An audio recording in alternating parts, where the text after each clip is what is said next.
అందరికీ నమస్కారం. ఇంతకుముందు ఎన్టీఆర్ గారు పౌరాణిక సినిమాలు ఓ 10, జానపద చిత్రాలు ఓ 10 చెప్పాను. అలాగే నాకు ఇష్టమైన మహానటి సావిత్రి గారి గురించి చెప్పాలనుకుంటున్నాను. ఇంతకుముందు చెప్పిన మాయాబజారు, మిస్సమ్మ, గుండమ్మ కథ అలాంటి సినిమాలు కవర్ చేశాను కాబట్టి అవి కాకుండా వేరే సినిమాలతో ఓ 10 సినిమాలు మీకు చెప్పాలనుకుంటున్నాను. ఆ 10 సినిమాలు ఇవే. నెంబర్ 1 ఆత్మబంధువు. ఇందులో ఎన్టీఆర్ గారు, సావిత్రి గారు కలిసి నటించారు. అలాగే ఇంటి పెద్ద ఆయన ఎస్వి రంగారావు గారు, కన్నాంబ గారు నటించారు. ఈ సినిమాకి ఆత్మబంధువు అనే టైటిల్ ఎందుకు పెట్టారంటే, ఒక్కోసారి కన్న బిడ్డల కంటే కూడా పెంచుకున్న బిడ్డ అవుతాడు అనేది మనకు చూపిస్తారు. ఇందులో ఎన్టీఆర్ గారు కష్టకాల్లో ఆయనకి దగ్గరగా ఉండి అన్నీ చేస్తాడు, బాగా చూస్తాడు. అందుకోసమని అలాగా పెట్టారు. చాలా బాగుంటుంది ఈ సినిమా. చూడకపోతే మీరు చూడండి. నెంబర్ 2 కలిసి ఉంటే కలదు సుఖం. ఎన్టీఆర్ గారు, సావిత్రి గారు కలిసి నటించారు.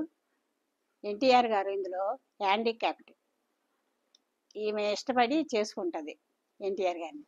అలాగే ఇంటి పెద్ద ఆయన మళ్ళీ ఎస్వి రంగారావు గారు, సూర్యకాంతం గారు నటించారు.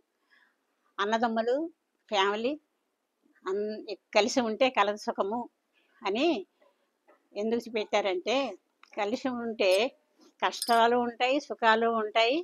లాస్ట్ వరకు అవన్నీ అధిగమించి ముందుకెళ్ళడం, హ్యాపీగా ఉండడం ఇందులో ఉన్న సారాంశం. చూడకపోతే ఈ సినిమా ఒకసారి చూడండి, చాలా బాగుంటుంది. ఈ తరములు చూడాల్సిన సినిమా ఇది. నెంబర్ 3 మాంగళ్యబలం. ఇందులో ఏఎన్ఆర్ గారు, సావిత్రి గారు కలిసి నటించిన పిక్చరు. అలాగే ఎస్వి రంగారావు గారు, సూర్యకాంతం గారు, కన్నాంబ గారు నటించారు. పెద్ద పెద్ద యాక్టర్లు ఉన్నారు, చాలా బాగుంటుంది. అలాగే స్త్రీకి పెళ్ళి ముఖ్యమా, ప్రేమ ముఖ్యమా అంటే పెళ్ళికే ఇంపార్టెంట్ ఇస్తుంది.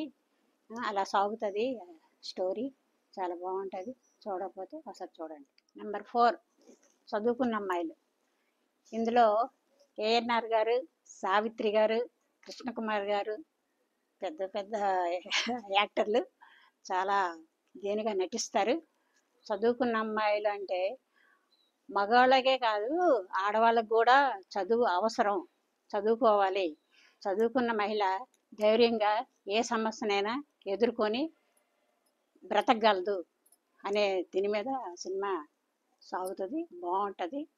ఇప్పుడు అమ్మాయిలు చూడవలసిన పిక్చర్ ఇది, చూడాలి కూడా. నెంబర్ 5 దీపావళి. ఇందులో ఎన్టీఆర్ గారు కృష్ణుడిగా, సత్యభామగా సావిత్రి గారు, రుక్మిణిగా కృష్ణకుమారి గారు వేశారు. దీపావళి అంటే మనకందరికీ చాలా సరదా అయిన పండగ.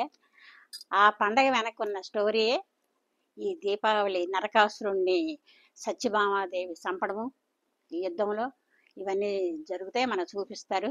చాలా బాగుంటుంది, చూడండి. నెంబర్ 6 అప్పు చేసి పప్పుగూడు. ఈ టైటిల్ వింటేనే నవ్వు వస్తుంది. ఈ సినిమాలో ఎన్టీఆర్ గారు, సావిత్రి గారు కలిసి నటించారు. చాలా అద్భుతంగా ఉంటుంది. అప్పుడు ఇప్పుడు కామనే అప్పులు చేయడం. అయితే అప్పుడు అప్పులు బయట వాళ్ళ దగ్గర అప్పు తీసుకునేవారు, ఇప్పుడేమో క్రెడిట్ కార్డు వాడుకుంటున్నారు, అంతే తేడా. చాలా బాగుంటుంది, సరదాగా. నెంబర్ 7 మనసే మందిరం. ఇందులో ఏఎన్ఆర్ గారు, సావిత్రి గారు కలిసి నటించారు. పెళ్ళికి ముందు లవ్ ఉన్న సావిత్రి మళ్ళీ జగ్గని చేసుకోవాల్సి వస్తుంది కొన్ని పరిస్థితుల వల్ల. అయినా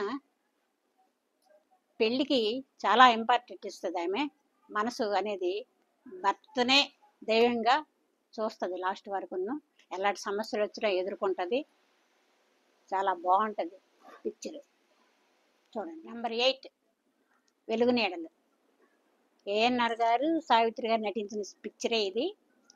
ఇంచుమించుగా మనసే మందిరం లాగే ఉంటుంది స్టోరీ కూడా. కాకపోతే ఇందులో హీరో చనిపోతాడు, మళ్ళీ ప్రేమించిన వాడు పెళ్లి చేసుకోవడానికి చూస్తే ఈమె ఒప్పుకోదు. తన చెల్లెలు ఇచ్చి మ్యారేజ్ చేస్తుంది. జీవితం అంటే కష్టము ఉంటుంది, సుఖము ఉంటుంది, వెలుగు నీడలు, కష్టసుఖాలు అన్నీ కలిసిమెలిసి వస్తుంటాయి, వెళ్తుంటాయి. దాన్ని మనం ఎదుర్కోవాలి. వెలుగు నీడలు అందుకే ఆ పేరు పెట్టి తీశారు పిక్చరు. చాలా బాగుంటుంది, చూడండి. నెంబర్ 9 భలే అమ్మాయిలు. ఎన్టీఆర్ గారు, సావిత్రి గారు నటించారు. సావిత్రి చెల్లెలు గిరిజా గారు వేశారు. అమ్మాయిలు ఎలాంటి సమస్యలనైనా ఎదుర్కొని చదువుకొని పైకి వచ్చే సినిమా అది. అలా చూపిస్తారు. చాలా బాగుంటుంది, అద్భుతంగా ఉంటుంది. సావిత్రి గారి నటన చాలా నచ్చింది నాకు, చూడండి. నెంబర్ 10 పాండవ వనవాసం.